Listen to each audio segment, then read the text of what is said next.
No, los mitos varían, depende de la zona del país. Aunque los mitos de la creación de las diferentes culturas son parecidos, pues tienen raíces semejantes.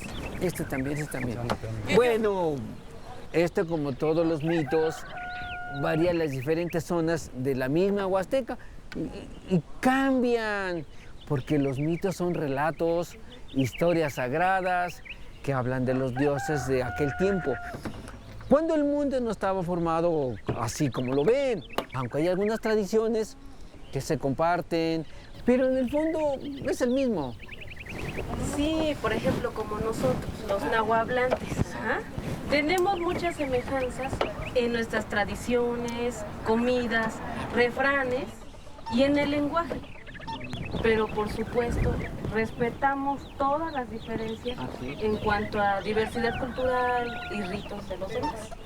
Pero para poder entenderse mejor y comunicarnos nuestras costumbres, hemos buscado un punto de unión, una forma de unificar nuestro lenguaje para que todos nos comprendamos sin importar en qué región nacimos. Así es.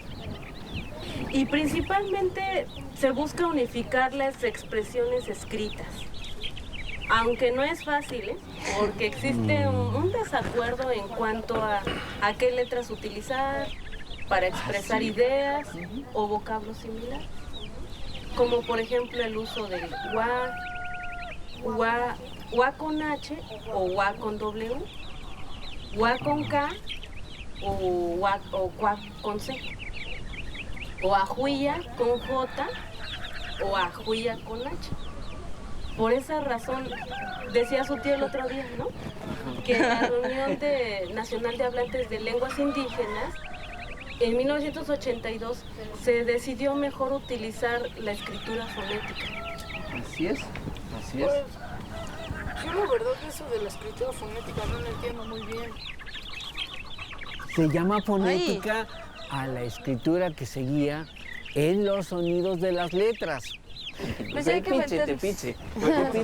Pues sí, ya llegamos, vámonos. Cierra ahí, por favor. Vámonos. Oye, ma, ¿y esos ojos cuándo los Qué bonito pusieron? está el ciudad, ¿cómo ha crecido? No, pues es que ya años que tú no, No lo te habías visto, pero acuerdas. sí ha crecido. Te la llevas, Pues muchas no me gracias. acuerdo. Vámonos, sí, claro, pásenle.